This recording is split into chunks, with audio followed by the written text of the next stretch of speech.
Middle east में Iran ने अमेरिकी हथियारों को ऐसे कबाड़ बनाया कि अब अमेरिका की हथियारों का गोदाम खाली हो चुका है। और वो चूहे और बिल्ली की कहानी तो आपने सुनी होगी, जिसमें चूहा बिल्ली से अपनी जान की भीख मांगते हुए कहता है कि वो उसके काम आ सकता है। उस वक्त तो बिल्ली हंसती है, लेकिन बाद में चूहा वाकई उसकी जान बचाता है। कहानी अमेरिका के हालात पर बिल्कुल फिट बैठती है, क्योंकि अमेरिका जिस यूक्रेन को अभी तक बचा रहा था, उसी यूक्रेन के भरोसे अब अमेरिका ईरान की लड़ाई लड़ना चाहता है। एक समय था जब अमेरिका यूक्रेन को अरबों डॉलर के हथियार, मिसाइल, टैंक भेजकर रूस के खिलाफ लड़ाई में सपोर्ट कर रहा था, लेकिन अब हालात बदल चुके हैं। दुनिया का सबसे ताकतवर मुल्क अमेरिका यूक्रेन से हथियार मांग रहा है। क्या है पूरी खबर, सबसे पहले यह जान लीजिए। ईरान से युद्ध के बाद सुपर पावर अमेरिका में समीकरण चेंज हो गया है। ईरान से लड़ाई के बाद अमेरिका के हथियार गोदाम खाली हो गए। ईरान ने अपने सस्ते ड्रोन से अमेरिकी महंगे हथियारों को मात दे दिया और अब यूक्रेन की बैटल टेस्टेड ड्रोन तकनीक मांग रहा है अमेरिका। पेंटागन की मांग पर अमेरिकी कंपनी बनाएगी बैटल टेस्टेड ड्रोन। यूक्रेन के मागुरा ड्रोन बोट्स बनाएगी अमेरिकी कंपनी। यूएस ने ईरान युद्ध में 3200 करोड़ से भी ज्यादा के हथियार अभी तक ठोक दिए हैं। लेकिन कहते हैं पछताए क्या होता है जब चिड़िया चुग गई खेत। करीब 5 महीने से जारी तनाव में अमेरिका का हथियार गोदाम खाली है, लेकिन फिर भी ईरान अभी लड़ रहा है। ईरान की सबसे बड़ी काबिलियत यह रही कि वो अपने सस्ते ड्रोन से अमेरिका को बहुत महंगा चपत लगा चुका है। तो क्या लाचारी में अमेरिका जंग लड़ रहा है, लाखों करोड़ों अरबों डॉलर के नुकसान के बावजूद? और क्या अमेरिका ईरान के साथ लड़ाई में बुरी तरीके से फंस चुका है? बातचीत करने के लिए मेहमानों का बड़ा पैनल हमारे साथ जुड़ रहा है। लेफ्टिनेंट जनरल संजय कुलकर्णी हमारे साथ जुड़ रहे हैं। रक्षा विषय बहुत स्वागत है आपका। विंग कमांडर आलोक साय हमारे साथ जुड़ रहे हैं, बहुत स्वागत है आपका। हमारे साथ डॉक्टर धीरज कौल जुड़ रहे हैं, जियोपॉलिटिकल एक्सपर्ट यूएस से लाइव, बहुत स्वागत है आपका। इमरान खोकर हमारे साथ जुड़ रहे हैं, ईरानी मामलों के जानकार, बहुत स्वागत है आपका। सबसे पहला सवाल मैं धीरज कौल आपसे जानना चाहूंगा, अगर यूक्रेन से अब ड्रोन टेक्नोलॉजी लेने की कोशिश करनी पड़ रही है अमेरिका को, अपने हथियारों का क्या हुआ? क्या हुआ एरो डिफेंस सिस्टम का, क्या हुआ पैट्रियट मिसाइल का, क्या हुआ टॉमहॉक का? कहां गए सारे हथियार? नमस्कार, thank you for having me on the show. और बहुत इंपॉर्टेंट क्वेश्चन आपने पूछा है। इस वॉर के अंदर turning point I think unequal cost of war. अभी जो रीसेंट नंबर्स पीट हेक्सटन ने दिए हैं 37.8 बिलियन डॉलर की कॉस्ट, और हम लोग तकरीबन 87.8 बिलियन डॉलर और मांग रहे हैं।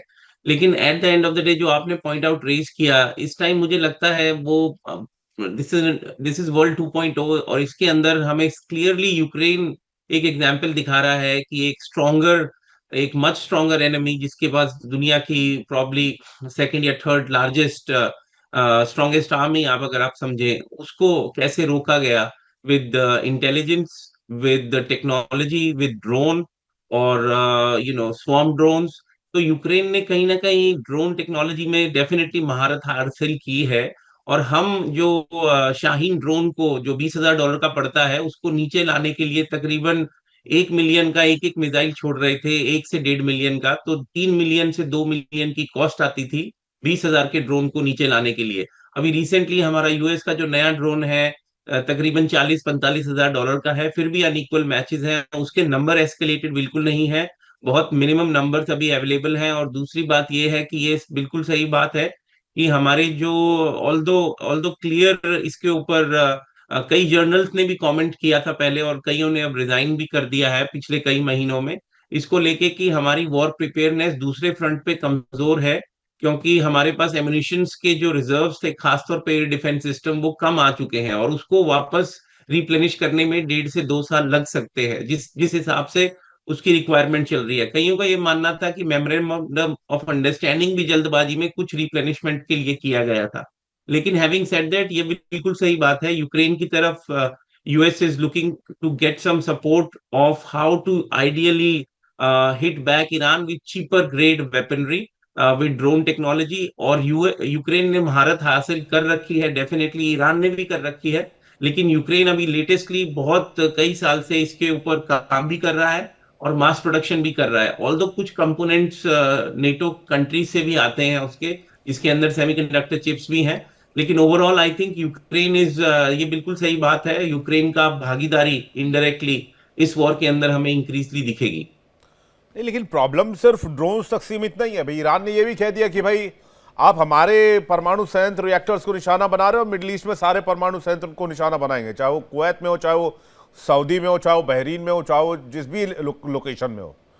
फिर ईरान ये कह रहा है कि भाई आपके जो मल्टी बिलियन का इन्वेस्टमेंट है मिडिल ईस्ट में, चाहे वो आपके वो अमेजॉन AWS के जरिए हो, मेटा के जरिए हो, गूगल के जरिए, हम उसको भी टारगेट करेंगे। मैं इकोनॉमिकली भी टारगेट करेंगे, आपके परमाणु रिएक्टर्स को भी टारगेट करेंगे, हम सब टारगेट करेंगे, क्योंकि आपने हमारा कुछ नहीं छोड़ा है। तो ये तो फिर मिडिल ईस्ट ही बर्बाद हो जाएगा पूरा, फिर तो मतलब ही नहीं फिर इस लड़ाई के, इस वॉर का, जो जिस एजेंडे के साथ इसको शुरू किया गया था। संजय कुलकर्णी सर। धन्यवाद विवेक, जय हिंद। जय हिंद सर। सवाल यह है कि ईरान ने तय कर लिया है कि वो अब युद्ध में है, और युद्ध में जिस तरीके से अमेरिका उसके साथ व्यवहार करेगा उसी प्रकार वो भी व्यवहार करेगा। Tit for tat. अमेरिका का क्या, हाँ टिट फॉर टैट है अभी। और अमेरिका ने कहा है कि स्ट्रेट ऑफ हॉर्मुज पे अगर शिप पे वो हमला करेंगे तो वो भी किसी भी पावर सेंटर को या ब्रिज को ईरान में नहीं छोड़ेंगे। इस ऐसे टिट फॉर टैट को देखते हुए, जैसे आपने बिल्कुल ठीक कहा, मुझे लगता है युद्ध अब ऐसे सीमा पर जा पहुंचा है कि जिस प्रकार से तकरीबन 85 टारगेट मिडिल ईस्ट में ईरान ने एंगेज किए हैं, जॉर्डन तक ईरान ने नहीं छोड़ा है, चाहे वो उसको काउंटर करने की काबिलियत रखते हैं और रखा है उन्होंने, लेकिन कुवैत में हुआ, बहरीन में हुआ, कतर में हुआ, यहाँ पर लगातार जिस प्रकार से टारगेट एंगेज कर रहे हैं, खासकर अमेरिकन बेसिस को लेकर के, और अब धीरे धीरे करके उनका इंफ्रास्ट्रक्चर भी बर्बाद कर रहा है ईरान। ये साफ दर्शाता है कि अब युद्ध जो है ईरान नहीं छोड़ेगा, और ईरान ने तय कर लिया, उनके जितने भी उनके लीडर्स हैं उन्होंने कहा है कि we are at war with United States of America. अगर they are at war with United States, जैसे हेगसेट ने भी कहा है कि उन्होंने भी तकरीबन, अमेरिका ने अभी तक 37.5 बिलियन डॉलर का उनका खर्चा हुआ है, जिस प्रकार से ईरान का तकरीबन 150 अरब डॉलर से ज्यादा का नुकसान हुआ है, तकरीबन 55 अरब डॉलर का नुकसान खाड़ी के देशों का हुआ है। तो इस सब को देखते हुए, और अब मुझे लगता है कि स्ट्रेट ऑफ हॉर्मुज से तकरीबन ना के बराबर शिपिंग हो रहा है। तो ऐसे हालात में जिस प्रकार से विश्व भर में हाहाकार मचना शुरू हो गया है तेल की कीमतों को लेकर के, तो मुझे लगता है वाकई बहुत नाजुक स्थिति में है। और जिस प्रकार आप कह रहे हैं कि अमेरिका का जो इन्वेस्टमेंट है वो हमें बहुत ज्यादा है, खुद देख सकते हैं 1.5 ट्रिलियन डॉलर और मांगे हैं, जिसमें तकरीबन 70 अरब डॉलर वो सिर्फ ईरान के लिए मांगे हैं। उनके जितने भी कैप्चर सिस्टम्स हैं, एरो सिस्टम्स हैं, बहुत महंगे हैं, इसलिए वो यूक्रेन के पास गए हैं, क्योंकि उनके जो सिस्टम्स हैं बहुत सस्ते हैं। और 5 साल के युद्ध के दौरान यूक्रेन ने जिस प्रकार से रूस को पलटवार करके मॉस्को तक हिट करने की कोशिश की है आर्म ड्रोन्स के द्वारा, तो उन्हें लगता है कि ये जो ड्रोन है, जो हजारों डॉलर में यूक्रेन की 6 कंपनियां, हर एक कंपनी तकरीबन 100 आर्म ड्रोन देने को तैयार हुआ है यूएसए को। तो ये साफ दर्शाता है कि कहीं ना कहीं अब अमेरिका को भी लगने लग रहा है कि ये जो कॉस्ट ऑफ वॉर है बहुत ज्यादा हो गया है। और अगर वो देखें तो पिकैक्स माउंटेन में भी अगर वो न्यूक्लियर सेंट्रीफ्यूजेस को हिट करना चाहता है, वो भी इतना आसान नहीं है, क्योंकि जिस प्रकार से जाग्रोस माउंटेन्स के अंदर और नतांज के जो साइट से उसके बगल में है, तकरीबन 225 किलोमीटर तेहरान से साउथ वेस्ट के डायरेक्शन में है। तो ये सब को देखते हुए मुझे लगता है, और अब ऐसे माहौल में इजराइल जो है वो अब नाराज हो गया है यूएसए के साथ, कि यूएसए ने कहा है कि वो सऊदी अरेबिया के साथ न्यूक्लियर संधि को सोच रहे हैं। तो उसको देखते हुए अब इजराइल नाराज है कि जिस प्रकार से ईरान को लेकर के अभी तक परेशानी हो रही थी न्यूक्लियर को, और अगर कल सऊदी अरेबिया के पास इस तरह की न्यूक्लियर फैसिलिटीज आ जाए या कैपेबिलिटीज आ जाए, अगर कुलकर्णी सर की अपनी तो जैसे तैसे थोड़ी ऐसे या वैसे, आपका क्या होगा जनाब अली? आलोक जी। जी जी विवेक जी, देखिए सारा खेल क्या है, युद्ध की अब जो है युद्ध का स्वरूप बदल चुका है, युद्ध के हथियार भी अब सारे देश को बदलने नहीं। तो क्या अमेरिका ने ये एंटिसिपेट नहीं किया था? आप कह रहे हैं युद्ध का हिसाब किताब बदल चुका है। अमेरिका जैसे थिंक टैंक को तो ये मान के चलना चाहिए था, सीआईए जैसे ऑपरेटिव्स वहां बैठे हुए हैं, खुफिया एजेंसी बैठी हुई है, उनको पता होना चाहिए था आगे 3 महीने, 4 महीने, 5 महीने, 6 महीने का रोड मैप क्या होगा। इतने बेवकूफ थोड़ी हैं लोग। जी विवेक जी, आप बोल सकते हैं कि वो बेवकूफी उन्होंने की है। उन्होंने फार साइट देख करके, दूरदर्शिता देख करके अपने हथियारों के स्वरूप को बदला नहीं, टाइमली बदला नहीं। अब आप देखिए ना, बड़ा सिंपल सा है, मेगुरा V5 जो नेवल ड्रोन ये खरीद रहे हैं, जो टेक्नोलॉजी लेकर के, जो मैन्युफैक्चर करेंगे अमेरिका के अंदर, यूक्रेन से टेक्नोलॉजी लेकर के वो कॉन्ट्रैक्ट हुआ है, वो एक जो है वो 2.5 लाख से लेकर के करीब $5 लाख एक यूनिट का आता है। और जो काम करता है वो 1 या 2 जो टॉमहॉक मिसाइल करेगा, उससे ज्यादा वो काम कर रहा है। और एक टॉमहॉक मिसाइल $15 लाख से $20 लाख है, तो कोई तुलना ही नहीं है।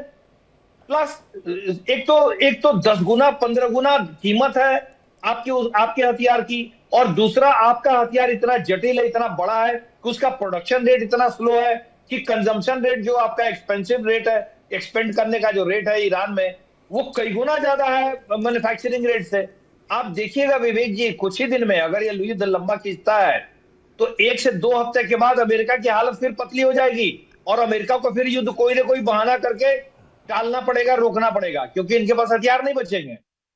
तो अभी देखिए, अभी अमेरिका की स्थिति यह है कि अब ये ट्रांजिशन इन्होंने पहले से किया नहीं अपने हथियारों का, अब ट्रांजिशन करने पर जोर दे रहे हैं।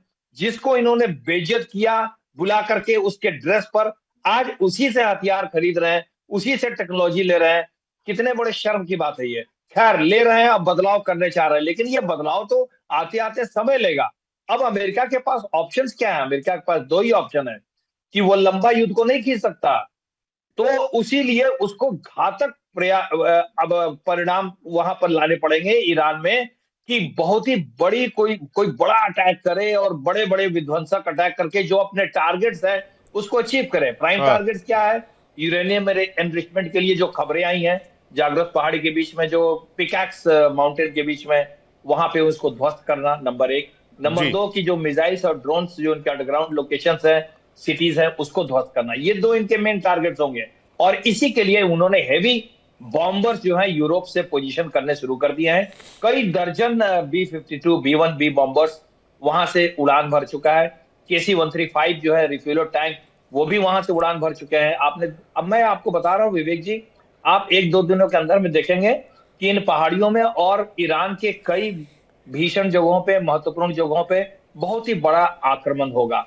और अमेरिका के पास ऑप्शन क्या है कि या तो वो इतना बड़ा आक्रमण करे कि ईरान को जल्दी से काबू में कर ले, क्योंकि अगर ये युद्ध लंबा खींचता है तो अमेरिका टिक नहीं पाएगा।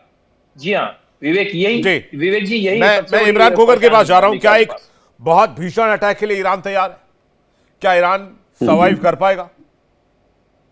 ईरान तो विवेक जी पिछले 46 साल से पता नहीं किस किस तरह के अटैक झेल रहा है। इकोनॉमिकल सैंक्शन झेल रहा है, पेट्रो डॉलर के सैंक्शन झेल रहा है। लेकिन हमारे बुजुर्ग जो हमारे साथी ने जो बात बताई है, मुझे काफी उस हद तक ये लग रहा है कि जिस राष्ट्रपति को आपने घर में बुलाकर उसके ड्रेसिंग सेंस पे कमेंट किया, उसको बेइज्जत करने की कोशिश की, उसको बीच मझधार में रूस जैसी सुपर पावर के सामने बीच मझधार में छोड़कर अब साइडलाइन हो गए। आपने ताना मारा उनको कि अगर हम ना होते तो तुम 1 घंटे भी नहीं टिक पाते इस युद्ध में। और आज देखिए वक्त का पहिया घूम के कहां जा रहा है कि उसी के पास दुनिया के उस सुपर पावर को हथियार मांगने जाना पड़ रहा है, जो पूरी दुनिया में हथियार बांटकर लगभग हर देश में अनस्टेबिलिटी, वहां की सरकार के खिलाफ, वहां के लोगों के खिलाफ, वहां के पेट्रोल के केमिकल के खिलाफ, वहां के खनिज के खिलाफ यूज करता रहता था। ये सब तकब्बुर था, ये अहम था। जैसे रावण को अहम था, इस्लाम में कहा तकब्बुर किसी का नहीं रहा इस दुनिया में। इन लोगों ने जब गाजा के अंदर 3 साल तक अटैक किए, इनको पता था कि हमास के पास क्या होगा, कुछ भी नहीं, एक मिसाइल नहीं होगी, ग्राउंड लड़ने वाले लोग हैं वो, हम इस गाजा को तबाह व बर्बाद कर देंगे। और किया, दुनिया देख रही थी खामोशी के साथ। तो इनको लगा कि अरे अब हमास तो हमने यहाँ गाजा किया, ईरान कितनी दूर है, चलिए। चौथे दिन से अमेरिका इस युद्ध को हार चुका था।